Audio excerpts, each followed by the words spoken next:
যদি আমরা বিজয়ী হতে চাই এবং এখানে আমাদের মধ্যে বিভক্তি আনার যে কোনো অপচেষ্টার বিরুদ্ধে আমাদেরকে সম্মিলিতভাবে প্রতিরোধ করতে হবে।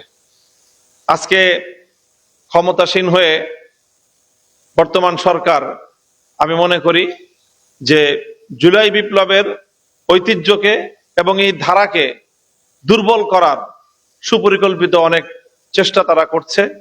এই চেষ্টাটা এটা তাদের জন্যই সবচেয়ে বেশি আত্মঘাতী হবে, কারণ এই সরকার এটা আওয়ামী লীগের প্রশ্রয়ে বাংলাদেশে টিকতে পারবে না।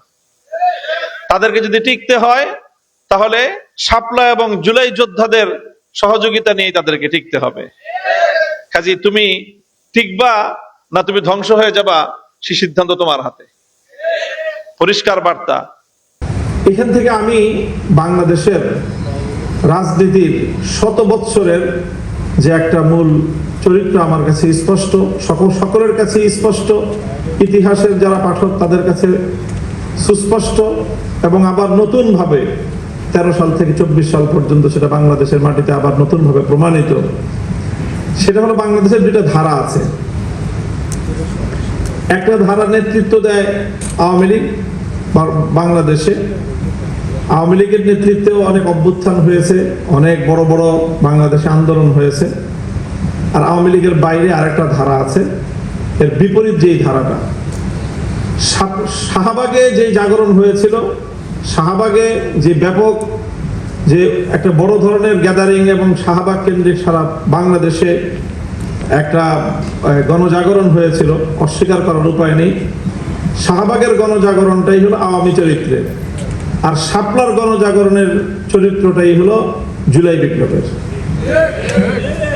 এবং সামনেও মনে রাখতে হবে যে আগামী দিনেও বাংলাদেশে এই মাটিতে, এই বিশেষ করে আমি মনে করি যে বঙ্গ এলাকায় পূর্ণ অঞ্চল জুড়ে এই দুই শক্তির লড়াই চলছে, এবং এই লড়াইয়ে আমরা যারা শাপলার পক্ষপাতী সংরক্ষণ করতে হবে।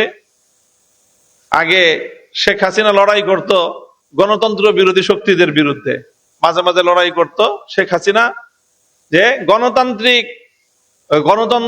গণতন্ত্রের ধ্বংসকারী বা গণতন্ত্রকে যারা ধ্বংস করতে চায় সেই অপশক্তির বিরুদ্ধে শেখ হাসিনা মাঝে মাঝে এই লড়াইয়ের ডাক দিত। আজকে দেখলাম আমাদের স্বরাষ্ট্রমন্ত্রী সাহেব ডাক দিচ্ছেন যে ফ্যাসিবাদের পথ রুদ্ধ করতে হবে। ওনারা জুলাই সনদকে ধ্বংস করে দিয়ে, গণভোটের রায়কে ধ্বংস করে দিয়ে, ফ্যাসিবাদের পথ রুদ্ধ করার সম্মিলিত প্রয়াসকে ব্যর্থ করে দিয়ে ফ্যাসিবাদের বিরুদ্ধে আওয়াজ তোলেন। তো এইরকম দ্বিচারিতার পথ থেকে ফিরে আসার জন্য আমরা সরকারকে আহ্বান জানাই। এটা আপনাদের জন্য আত্মঘাতী হবে। জুলাই মরবে না, জুলাই ধ্বংস হবে না। শাপলার চেতনা অবিনশ্বর চেতনা, জুলাইয়ের চেতনাও অবিনশ্বর চেতনা। আপনারা যদি এই চেতনার সঙ্গে বিশ্বাসঘাতকতা করেন, চেতনা টিকে থাকবে, আপনারাই নির্মূল হয়ে যাবেন ইনশাআল্লাহ। আগামী দিনে আমরা এই ধারায় আমাদের আরো তৎপরতা এবং আমাদের এই অব্যাহত অগ্রযাত্রা আমরা ধরে রাখার চেষ্টা করব। আল্লাহর সাহায্য প্রার্থনা করি এবং আমরা হাতে হাত রেখে আমাদের এই সংগ্রামকে, জনগণের এই রায়, গণরায়কে বাংলাদেশে বাস্তবায়ন করার আগ পর্যন্ত আমাদের যাত্রা চলবে ইনশাআল্লাহ। আসসালামু আলাইকুম ওয়া রাহমাতুল্লাহ।